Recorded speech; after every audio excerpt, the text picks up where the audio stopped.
ദൈവപ്രസാദമുള്ള മനുഷ്യർക്ക് സമാധാനം എന്ന മാലാഖമാരുടെ ശബ്ദം ക്രിസ്മസ് ആയി പരിണമിക്കുകയാണ് ചെയ്തത്. ക്രിസ്മസിന്റെയും പുതുവത്സരത്തിന്റെയും എല്ലാ ആശംസകളും ആദ്യമേ തന്നെ ഏവർക്കും നേർന്നുകൊള്ളുന്നു.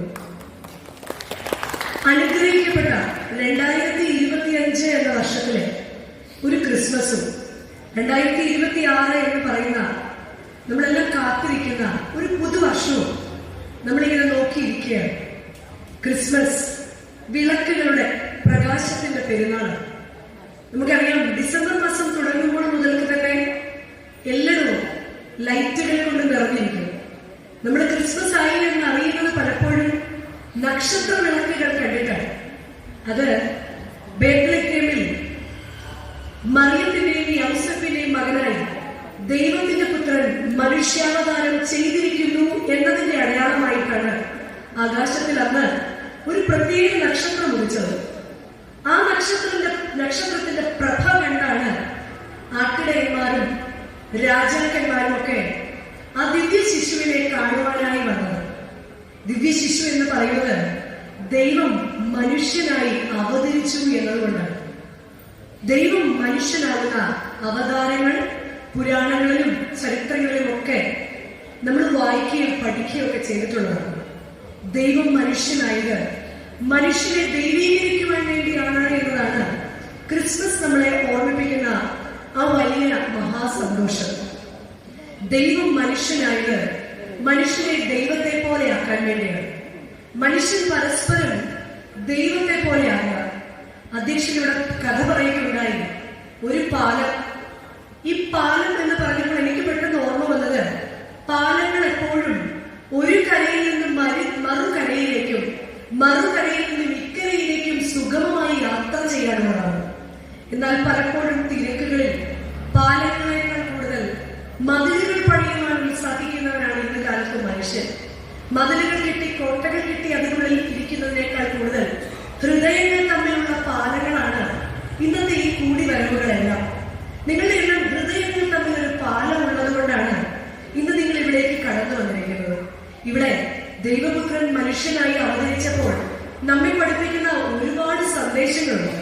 അതിൽ ഒന്നാമത്തെ സന്ദേശം, ദൈവം എത്രയും വലിയവനാണെങ്കിലും ഭൂമിയോളം താഴ്ന്നിറങ്ങി വന്നിരിക്കുകയാണ്.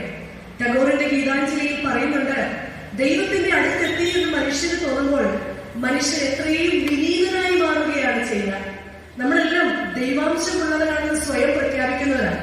എത്രത്തോളം വിനീതരാകാൻ നമുക്ക് സാധിക്കുന്നോ, നമ്മളുടെ കൂടിവരവുകളിൽ എത്രമാത്രം വിനീതരാകാൻ നമുക്ക് സാധിക്കുന്നോ, അച്ഛൻ എന്ന നിലയിൽ അമ്മ എന്ന നിലയിൽ ഓരോ സ്ഥലത്തും ഞാൻ ആയിരിക്കുമ്പോൾ എത്ര വിനീതരാകുന്നുവോ ഞാൻ അത്ര ഉന്നതനാണെന്നാണ് ദൈവപുത്രന്റെ ജനനം ഒന്നാമതായി നമ്മെ ഓർമ്മിപ്പിക്കുന്നത്. രണ്ടാമതായിട്ട് ആ ദൈവപുത്രന്റെ ജനനത്തില് 800 വർഷങ്ങൾക്ക് മുൻപേയുള്ള ഒരു പ്രവചനമായിരുന്നു ദൈവം മനുഷ്യനായി കന്യകയിൽ ഭൂജാതനാകും എന്നത്. ഈ കന്യക ചെവി കൊണ്ടാണ് ദൈവത്തിന്റെ ശബ്ദത്തെ ഏറ്റെടുത്ത് ഗർഭത്തിൽ ദൈവത്തിന്റെ പുത്രനെ വഹിച്ചത്. ഇതേപോലെ ഈ കന്യകയ്ക്ക് വിവാഹ നിശ്ചയം ചെയ്തിരുന്ന ഒരു പുരുഷനും ഇതേപോലെ ദൈവത്തിന്റെ ശബ്ദം കേട്ടിട്ടാണ് ഗർഭിണിയായ കന്യകയെ ചേർത്ത് പിടിച്ചത്. അത് നമ്മെ പഠിപ്പിക്കുന്ന പാഠം, നമ്മുടെ മക്കളിൽ ദൈവപുത്രന്മാരുണ്ടാകണമെങ്കിൽ, നമ്മുടെ തലമുറയിൽ ദൈവ സ്വഭാവമുള്ളവരാകണമെങ്കിൽ, ദൈവ സ്വഭാവം അല്ലെങ്കിൽ പിന്നെ ഇതിനുള്ള ഏത് സ്വഭാവമായിരിക്കും? ദൈവ സ്വഭാവമില്ലാത്തവരെല്ലാം തന്നെ അസുര സ്വഭാവമുള്ളവരോ സാധാരണ സ്വഭാവമുള്ളവരോ ഒക്കെയാണ്, അല്ലെ? നമ്മൾ ഏത് ജാതിയിലായിരുന്നാലും ഏത് മതത്തിലായിരുന്നാലും ദൈവ സ്വഭാവമുള്ള മക്കളെ, താഴ്മയും വിനയവും സ്നേഹവും കരുണയും ഒന്ന് പുഞ്ചിരിക്കാനുള്ള മനസ്സൊക്കെയുള്ള ദൈവഭാവമുള്ള മക്കൾ ഉണ്ടാകണമെങ്കിൽ അവിടെ യേശുവിന്റെ അപ്പനും അമ്മയും ദൈവത്തിന്റെ ശബ്ദം കേൾക്കുന്നവരായിരുന്നു. ആ ശബ്ദം കേട്ടതിലാണ് മറിയാം കൺസീവ് ചെയ്യാൻ വേണ്ടി തയ്യാറായത്.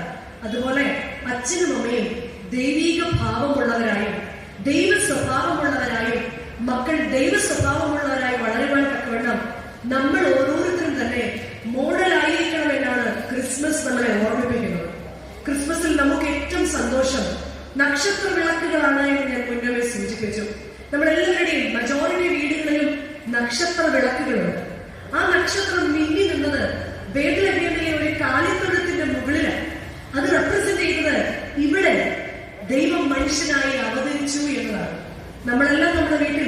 നക്ഷത്ര വിളക്കുകൾ ഇടുന്നതിന്റെ അർത്ഥവും ഇവിടെ ദൈവത്തിന്റെ സാന്നിധ്യമുണ്ട് എന്നാണ്. ഇത് നമുക്കായിട്ട് ഈ വുമൻസ് ക്ലിനിക് ഹോസ്പിറ്റൽ തന്നിരിക്കുമ്പോൾ ഇവിടെ ഒരു നക്ഷത്രം മുകളിലുണ്ടെങ്കിൽ അർത്ഥം ഇവിടെ ദൈവ സാമീപ്യമുണ്ട് എന്നതാണ്. നമ്മുടെ എല്ലാം ഭവനത്തിൽ നക്ഷത്ര വിളക്കുകൾ ഉണ്ടെങ്കിൽ ഇവിടെ ദൈവമുണ്ട് എന്ന് നമ്മൾ മറ്റുള്ളവരോട് വിളിച്ചു പറയുന്ന ഒരു സ്നേഹ സന്ദേശമാണ്. നക്ഷത്രം അല്ലെങ്കിൽ ഇംഗ്ലീഷിൽ നമ്മുടെ സ്റ്റാർ എന്ന് പറയും. നമ്മളിൽ ആർക്കാണ് സ്റ്റാർ ആവാൻ ആഗ്രഹമില്ലാത്തത്? നമ്മളിൽ ആർക്കെങ്കിലുണ്ടോ സ്റ്റാർ ആവാൻ ആഗ്രഹമില്ലാത്തത്? വലിയ നേട്ടങ്ങളൊന്നും നേടിയില്ലെങ്കിലും ഞാൻ എന്റെ കുടുംബത്തിൽ അപ്പനെന്ന നിലയിൽ സ്റ്റാർ ആവണമെന്ന് ഞാൻ ആഗ്രഹിക്കുന്ന ആളാണ്, അല്ലെ? ഞാൻ എന്റെ കുടുംബത്തിൽ അമ്മയാണെങ്കിൽ അമ്മ എന്ന വാക്ക് അംഗീകരിക്കുമ്പോൾ ഞാൻ മക്കളുടെ മുന്നിൽ സ്റ്റാർ ആവുകയാണ്. മക്കളെ നമ്മൾ മറ്റുള്ളവരുടെ മുന്നിൽ അംഗീകരിക്കുമ്പോൾ അവർ സ്റ്റാർ ആവുകയാണ്. മാൻ ഓഫ് ദ മാച്ച് എന്ന്, സ്റ്റാർ ഓഫ് ദ ഡേ എന്നൊക്കെ നമ്മൾ ചില ഇവന്റുകളുടെ അവസാനങ്ങൾ നമ്മൾ പറയാറുണ്ട്. ദൈവം നമ്മളിൽ നിന്നും ആഗ്രഹിക്കുന്നത് നമ്മൾ ഓരോരുത്തരും നല്ല സ്റ്റാർ ആകണമെന്നാണ്. നന്മയുടെ വഴികാട്ടികളായി ദൈവം നമ്മളോട് കൂടെയുണ്ട് എന്നുള്ള അർത്ഥമുള്ള നല്ല ദൈവ സാമീപ്യമുള്ള നക്ഷത്രങ്ങളായി തീരുവാൻ എല്ലാവർക്കും സാധിക്കട്ടെ എന്ന് ആദ്യം തന്നെ ആശംസിക്കുകയും പ്രാർത്ഥിക്കുകയും ചെയ്യുന്നു. എന്നാൽ പലപ്പോഴും നമുക്ക് ചിലപ്പോഴൊക്കെ സ്റ്റാർ ആവാൻ പറ്റാത്തതിന് കാരണം നമ്മുടെ ജീവിതത്തിലെ ചില പരുവരുന്ന സത്യങ്ങൾ നമ്മൾ വിചാരിക്കും, പക്ഷെ ഒന്നും വിചാരിക്കുന്നത് പോലെ നടക്കാറില്ല. ഒരിക്കലും ഒരു മകള് കല്യാണം കഴിച്ച് അയച്ച മകള തിരിച്ചു വീട്ടിലേക്ക് വന്നപ്പോൾ അമ്മ ചോദിച്ചു, അവിടെ എന്തുണ്ട് വിശേഷം? മകളങ്ങോട്ട് സങ്കടത്തിന്റെ കണക്കുകളങ്ങ് ചാക്കിലിട്ടിങ്ങനെ അഴിച്ചിടാൻ തുടങ്ങി. അവിടെ അങ്ങനെയാണ്, ഇവിടെ ഇങ്ങനെയാണ്, എനിക്കത് പറ്റില്ലമ്മ, എനിക്കിത് പറ്റില്ലമ്മ, ഇങ്ങനെ ഓരോന്നും ഇങ്ങനെ പറയാൻ തുടങ്ങി. നമ്മുടെ മക്കളൊക്കെ അഡ്മിഷനൊക്കെ എടുക്കുമ്പോൾ അവരങ്ങനെയാണ്.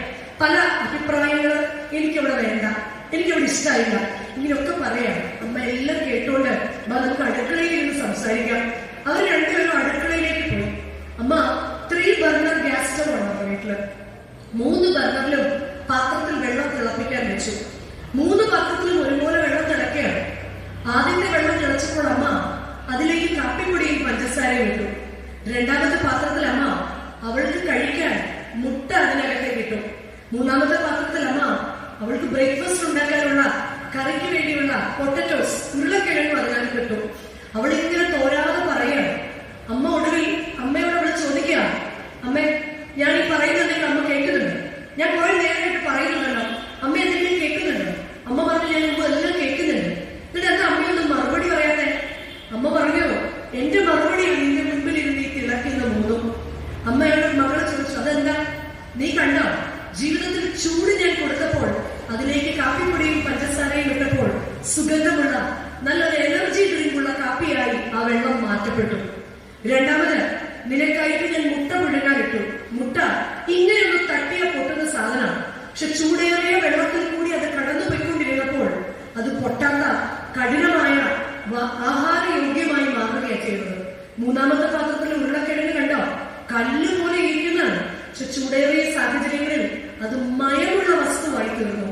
മോളെ, ജീവിതത്തിലെ ചൂടേറിയ സാഹചര്യങ്ങളിൽ, ജീവിതത്തിലെ ബുദ്ധിമുട്ടുള്ള സാഹചര്യങ്ങൾ നമ്മെ പുതിയ വ്യക്തികളായി മാറ്റണം. പുതിയ വ്യക്തികളായി നമ്മൾ മാറണം. അപ്പോൾ മാത്രമാണ് നമ്മളെല്ലാം നമ്മൾ ആയിരിക്കുന്ന സ്ഥലത്ത് സ്റ്റാറായി മാറുന്നുള്ളൂ. ഇവിടെ ആ കാപ്പി പോലെ സുഗന്ധമുള്ളവരായി തീരുവാൻ നമുക്ക് ഓരോരുത്തർക്കും സാധിക്കണം. നമ്മുടെ ഭവനത്തിൽ, നമ്മുടെ ചുറ്റുപാടുകൾ. ചിലപ്പോഴൊക്കെ ഈ മുട്ട പോലെ തൊട്ടാൽ പൊട്ടുന്ന ദേഷ്യമുള്ളവരായിരിക്കും നമ്മൾ. എന്നാൽ ജീവിതത്തിന്റെ പല പാഠങ്ങളും നമ്മെ യോഗ്യരായി തീർക്കാൻ അത് നല്ല പാഠങ്ങളായി അതിനെ ഏറ്റെടുക്കണം. 3 ഉരുളക്കിഴങ്ങ് ചൂടേറിയപ്പോൾ അത് മാർദ്ദവമുള്ളതായി മാറിയതുപോലെ എത്ര ദേഷ്യം വരുന്ന സാഹചര്യത്തിലും എത്ര ചൂടുള്ള സാഹചര്യത്തിലും ഒന്ന് സോഫ്റ്റായി നിൽക്കുവാൻ ഈ 2026 പ്രാക്ടീസ് ചെയ്യുമ്പോൾ മാത്രമാണ് പുതിയ വർഷം സ്റ്റാറായി നിലനിൽക്കാൻ നമുക്ക് സാധിക്കുകയുള്ളൂ. ക്രിസ്മസിൽ 2 M's ഉണ്ട്. The first one M is memory and the second M is mobility. Memory, ഓർമ്മകളുടെ കാലമാണ് ക്രിസ്മസ്. എല്ലാ വർഷവും യേശുവിന്റെ തിരുപ്പിറവിയുടെ ഓർമ്മ, നമ്മളുടെ സത്വബോധത്തിലേക്കുള്ള ഓർമ്മകൾ എന്റെയും നിങ്ങളുടെയും ജീവിതത്തിൽ ഉണ്ടാകണം. സത്വബോധത്തിലേക്കുള്ള ഓർമ്മ, ക്രിസ്തുവിന്റെ ജനനം ലോകത്തിന് സമാധാനം കൊടുത്തെങ്കിൽ ഏത് അസമാധാനമുള്ള വാർത്ത കേട്ടാലും അത് പറഞ്ഞു പരത്താതിരിക്കാനെങ്കിലും എനിക്ക് സാധിക്കുമ്പോൾ ആ നല്ല മെമ്മറീസ് എന്നും എന്റെ ജീവിതത്തിൽ അനുഗ്രഹമായി മാറും. The second M, mobility. ഇന്ന് മൊബൈലുകളുടെ കാലം. നമ്മൾ രാവിലെ എഴുന്നേൽക്കുന്നത് തന്നെ എന്തിനു വേണ്ടിയാണ്? നമുക്കങ്ങ് ടെൻഷനാണ്. രാത്രി ഞാൻ ഉറങ്ങിയപ്പോൾ ഇത്രയും നേരം മൊബൈലിൽ നോക്കാതിരുന്നപ്പോൾ ഈ ലോകത്തിൽ എന്തെങ്കിലും സംഭവിച്ചു പോകുമോ എന്ന്. എന്നാൽ മൊബൈലുകളുടെ കാലത്ത് നിന്ന് മൊബിലിറ്റിയിലേക്ക്, ചലനാത്മകത ഉണ്ടാക്കാൻ നമ്മളെ ഏറ്റവും കൂടുതൽ മൊബൈൽ കാർന്നതിരുന്നത് എപ്പോഴാന്ന് പറയുന്നത് നമ്മുടെ ഫാമിലി ടൈമിലാണ്. നമ്മുടെ കുടുംബത്തിൽ നമ്മൾ ഒന്നിച്ചിരിക്കുന്ന സമയത്താണ് നമ്മുടെ മൊബൈലുകൾ കൂടുതൽ നമ്മൾ ഉപയോഗിക്കുന്നത്. അച്ഛനും അമ്മയും മക്കളും അച്ഛനും അച്ഛമ്മയും കൊച്ചുമക്കളും ഒന്നിച്ച് ചേർന്ന് നല്ല വർത്തമാനങ്ങൾ പറയാൻ, നല്ല ആഹാരങ്ങൾ കഴിക്കാൻ, നല്ല വസ്ത്രം ധരിക്കാൻ, സ്നേഹത്തോടെ പരസ്പരം കുറവുകളെ മനസ്സിലാക്കാൻ നമ്മുടെ കൂടെയുള്ളവരെ നമുക്കിനി എക്സ്ചേഞ്ച് ചെയ്യാനൊന്നും പറ്റില്ല. പറ്റുമോ? അങ്ങനെയാണ് നമ്മൾ എന്നെ അവിടെ എടുത്ത് മാറ്റി അല്ലെ OLX ഇട്ടത് വിറ്റേന്. പക്ഷെ ഇപ്പൊ സാധ്യമല്ല. നമ്മുടെ കൂടെയുള്ളവരെ കുറവുകളോടുകൂടി അണ്ടർസ്റ്റാൻഡ് ചെയ്യണമെങ്കിൽ അവരോട് ഒരുമിച്ചിരിക്കണം. മൊബിലിറ്റി നമ്മുടെ ജീവിതത്തിൽ ഉണ്ടാകണം. അതാണ് നമ്മുടെ ക്രിസ്മസിന്റെ 2 M's. ഇനി പുതുവത്സരത്തിലേക്ക്, പുതുവത്സരത്തെ പ്രതീക്ഷയോടെ നോക്കിക്കാണുന്നവരാണ് നമ്മൾ. അങ്ങനെയെങ്കിൽ ഇനിയുള്ള 2 ദിവസം നമ്മൾ ആഴമായി ഒന്ന് ചിന്തിക്കണം.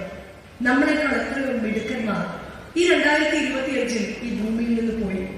നമ്മളെക്കാൾ എത്രയോ മിടുക്കന്മാർ പല രോഗങ്ങൾ കൊണ്ട് ആശുപത്രിയിലായി കിടക്കുന്നു.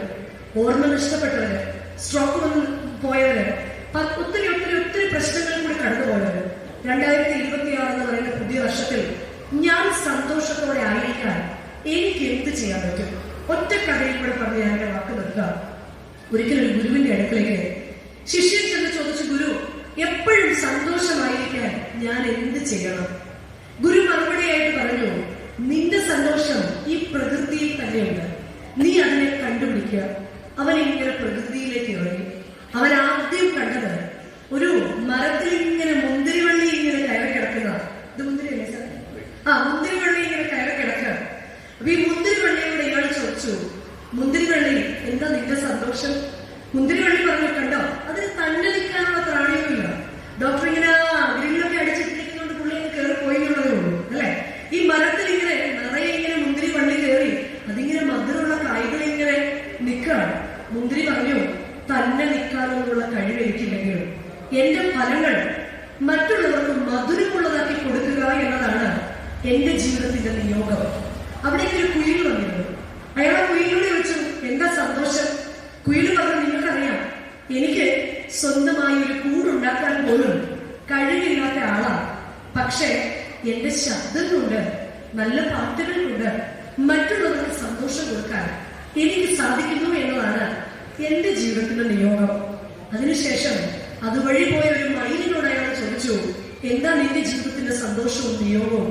മയിൽ അയാളോട് മറുപടിയായി പറഞ്ഞു, മനോഹരമായ ചിറകുകൾ എനിക്കുണ്ടെങ്കിലും ഞാൻ നൃത്തം ചെയ്യുന്നത് എനിക്ക് കാണാൻ സാധിക്കില്ല. പക്ഷെ എന്റെ ആ പ്രവൃത്തി കൊണ്ട് മറ്റുള്ളവരെ സന്തോഷിപ്പിക്കുക എന്നതാണ് എന്റെ ജീവിതത്തിന്റെ നിയോഗവും എന്റെ സന്തോഷവും. അതിങ്ങനെ ആലോചിച്ച് അയാൾ നടക്കുമ്പോൾ ഇങ്ങനെ മിന്നാമിന്നികൾ പോകുന്നതുണ്ട്. മിന്നാമിന്നിനോട് ചോദിച്ചു, നീ ഇത്തിരി ഉള്ളല്ലോ, എന്താ നിന്റെ സന്തോഷം?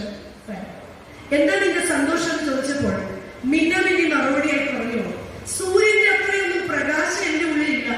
പക്ഷെ എന്റെ ഉള്ളിലുള്ള ഈ ഇത്തിരി വെട്ടം മറ്റുള്ളവർക്ക് കൊടുക്കുക എന്നതാണ് എന്റെ ജീവിതത്തിന്റെ നിയോഗം. അയാൾ പുഴവക്കിലെത്തി. കുറേ മീനുകൾ ഇങ്ങനെ പോകുകയാണ് നേരെ നേരെ. മീനുകളോട് അയാൾ ചോദിച്ചു, എന്താ സന്തോഷം? മീനുകൾ മറുപടിയായിട്ട് പറഞ്ഞു, എതിരെയും കുറുകയും ഒക്കെ ഒരുപാട് തിരകളുണ്ട്, അതിനെയെല്ലാം അതിജീവിച്ച് മുന്നേറുക എന്നതാണ് എന്റെ നിയോഗം. ഒടുവിൽ അയാൾ പുഴയോട് ചോദിച്ചു, എന്താണ് നിന്റെ നിയോഗം? പുഴ പറഞ്ഞു, ശാന്തമായി ഒഴുകി കടലിൽ ചെന്നു ചേരുക എന്നതാണ് എന്റെ ജീവിത നിയോഗം. പ്രിയമുള്ളവരെ, ഏറ്റവും ബഹുമാനിയെ, 2026 എന്താണ് എന്റെയും നിങ്ങളുടെയും നിയോഗം? ഈ മുന്തിരി ചെടിയെ പോലെ ഒത്തിരി ബുദ്ധിമുട്ടുകൾ നമുക്കുണ്ട്, ഒത്തിരി കുറവുകൾ നമുക്കുണ്ട്. പക്ഷെ നമ്മളിലെ ഫലങ്ങൾ, നമ്മളിൽ നിന്ന് പുറത്തു വരുന്നതെല്ലാം മധുരമുള്ളതായി തീരട്ടെ എന്ന് ആശംസിക്കുന്നു. 2, കുയിലിന് തന്നെ കൂടുവെക്കാൻ പ്രാണിയില്ലാത്തതുപോലെ നമ്മളുടെ ലിമിറ്റേഷൻസ് ഒരുപാടുണ്ട്. എങ്കിലും നമ്മുടെ വാക്കുകൾ കൊണ്ട് മറ്റുള്ളവരെ മുറിപ്പെടുത്താതെ ഞാൻ ഈ 2026 ഹൃദ്യമായ വാക്കുകൾ മാത്രമേ സംസാരിക്കൂ എന്ന് ഒരു പ്രതിജ്ഞ എടുക്കാൻ നമുക്ക് സാധിച്ചാൽ അതാകും നമ്മുടെ ജീവിതത്തിന്റെ സന്തോഷം. 3, മയിൽ പറഞ്ഞു, എന്റെ പ്രവൃത്തി കൊണ്ട് മറ്റുള്ളവർ സന്തോഷിക്കട്ടെ എന്ന്. പലപ്പോഴും നമ്മൾ ചിന്തിക്കും, എനിക്ക് ലാഭമില്ലാത്ത കാര്യങ്ങൾക്ക് ഞാനെന്തിനാ വിലക്കെടുത്ത്, ഞാനെന്തിനാ സമയം വിലക്കെടുത്ത് ഇവിടെ വന്നിരിക്കുന്നത്, എനിക്ക് ചായ കസാരയിരുന്ന് ഫാൻ ഇട്ട് TV ഉണ്ട്. അല്ല, എന്റെ പ്രവൃത്തികളും പ്രവർത്തനങ്ങളും എന്റെ നാടിന്, എന്റെ വീടിന്, എന്റെ സംഘടനകൾക്ക്, എന്റെ സമൂഹത്തിന് ഒക്കെ അനുഗ്രഹമായി തീരണം. മിന്നി പറഞ്ഞതുപോലെ സൂര്യന്റെ അത്രയൊന്നും വെളിച്ചില്ലെങ്കിലോ നമ്മളിലുള്ള ഈ ഇത്തിരി വെളിച്ചം മറ്റുള്ളവർക്ക് പകർന്നു കൊടുക്കാൻ നന്മയുടെ പ്രവർത്തനങ്ങൾ നമ്മളിൽ ഉണ്ടാകട്ടെ. മീനുകൾ പറയാണ്, എതിരെയും കുറുകിയും ഒക്കെ തിരകൾ ഉണ്ടാകും ജീവിതത്തിൽ. നമ്മൾ പ്രതീക്ഷിക്കുന്നവരൊന്നും ആയിരിക്കില്ല 2026. അവിടെയും നമ്മുടെ കത്ത് ഒരുപാട് പ്രശ്നങ്ങൾ ഇരിപ്പുണ്ട്, നമ്മുടെ മുന്നിലും പിന്നിലൊക്കെ. പക്ഷെ ഈ പ്രശ്നങ്ങളെല്ലാം അതിജീവിച്ച് ലക്ഷ്യബോധത്തിൽ എത്തുക എന്നതാണ് നമ്മുടെ ജീവിതത്തിലെ നിയോഗം. ഒരു വാക്കുകൊണ്ട് പിഴങ്ങി അകന്നു പോകാതെ ലക്ഷ്യം തെറ്റാതെ മീനുകളെ പോലെ സഞ്ചരിക്കാം. ഒടുവിൽ പുഴ കടലിൽ ചെന്ന് ചേരുന്നത് പോലെ ശാന്തമായി പരമാത്മാവിൽ ഓരോ ദിവസവും ലയിച്ചു ചേരാൻ ജാതി മതഭേദമെന്നേ നമുക്ക് സാധിക്കുമ്പോൾ മാത്രമാണ് ദൈവാംശം നമ്മളിൽ ഉണ്ടാകുന്നത്.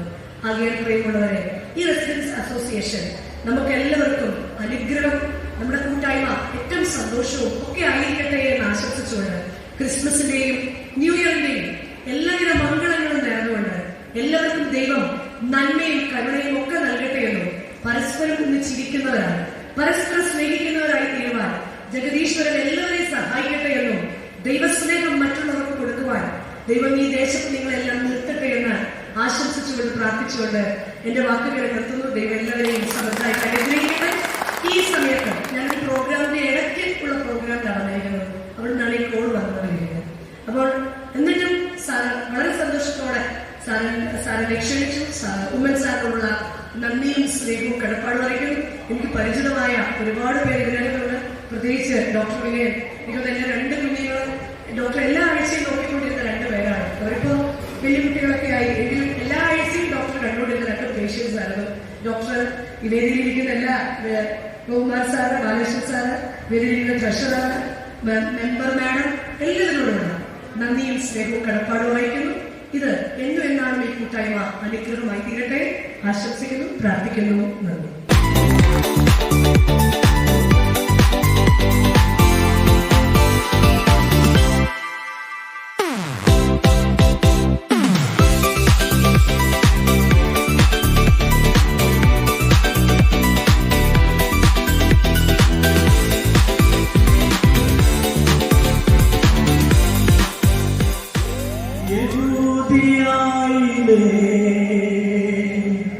ഒരു ഗ്രാമത്തിൽ ഒരു ധനുമാസത്തിൽ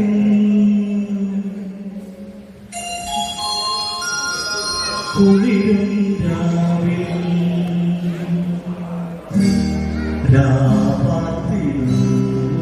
രാപാത്തിരുപാലക ദേവനാദം കേട്ടു.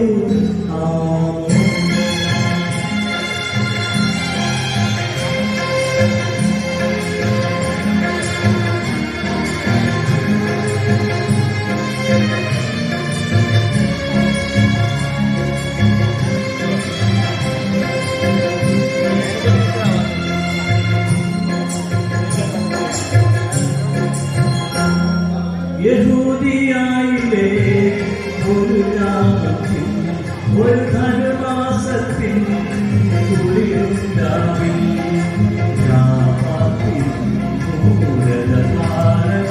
ദേവനാദം കേട്ടു. വർണ്ണരാജികൾ വിടരും പാടി, വെള്ളിമേഘങ്ങൾ ഒഴുകുണ്ടാവി, താരകരാജകുമാരിയോളം തന്നു തിങ്കൾ കരപാടി, അന്നു തിങ്കൾ കരപാടി.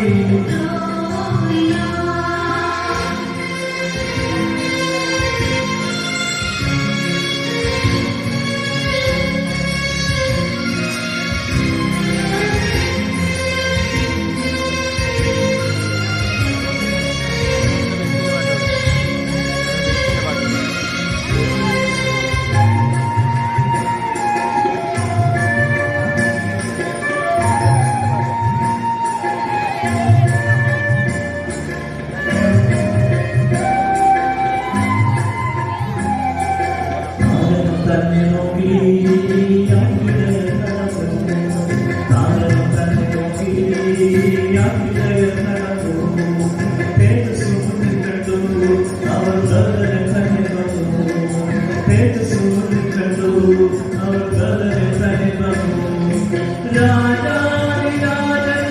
പൊൻതിരുമേനി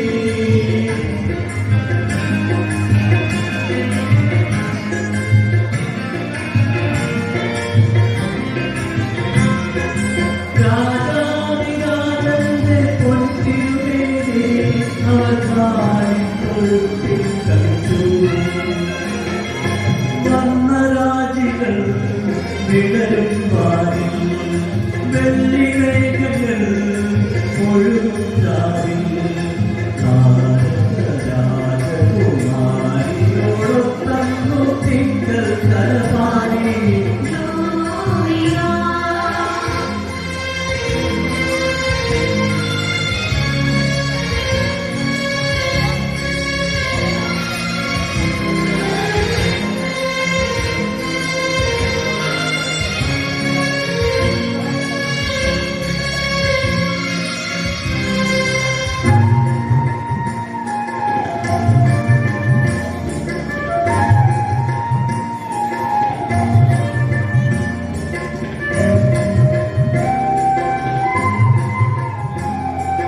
മന്നവർ മൂവരും ദാവീദിൻ സുതനേ മന്നവർ മൂവരും ദാവീദിൻ സുതനേ കണ്ടു വണങ്ങിടുവാൻ അവർ കാഴ്ചയുമായി വന്നു കണ്ടു വണങ്ങിടുവാൻ അവർ കാഴ്ചയുമായി വന്നു ദേവാദിദേവന്റെ തിരുസന്നിധിയിൽ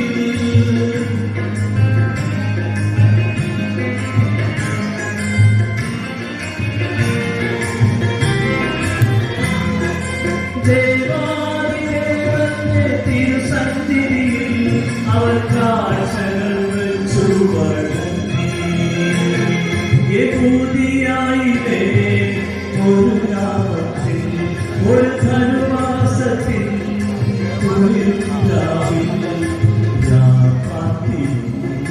രജപാലകർ ദേവനാദം കേട്ടു വർണ്ണരാജികൾ വിടരും വാനിൽ വെള്ളിമേഘങ്ങൾ ഒഴുകും രാവിൽ താരകരാജകുമാരിയോടൊത്തന്നു തിങ്കൾ കരപാടി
താളത്തിൽ ഒരു കർപ്പൂരം തിളയ്ക്കുന്ന തീക്കുഴിയേ.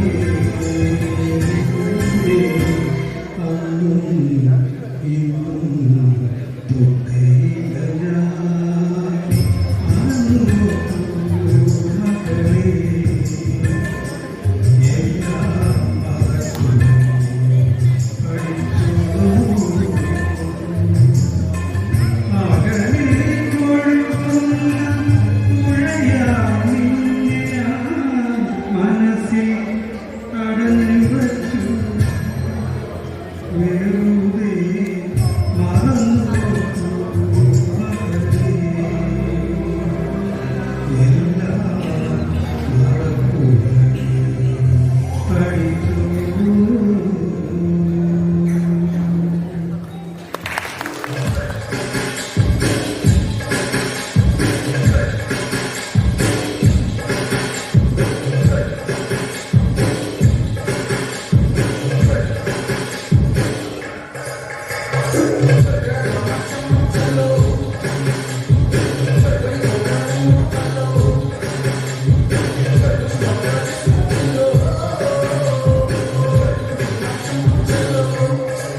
छोड़ेंगे तोड़ेंगे जब मगर तेरा साथ ना छोड़ेंगे ये दोस्ती नहीं छोड़ेंगे तोड़ेंगे जब मगर तेरा साथ ना छोड़ेंगे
എന്റെ ദാഹം തീർക്കണമേ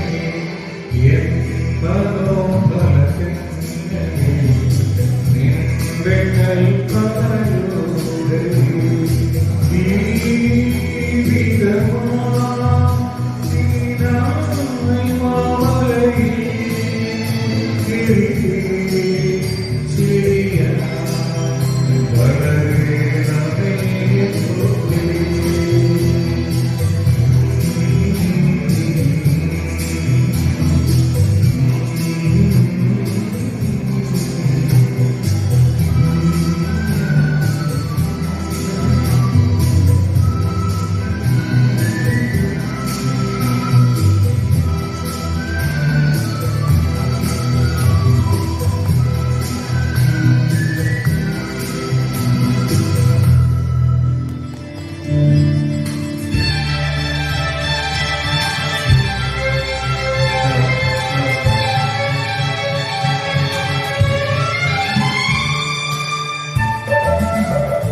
Thank you.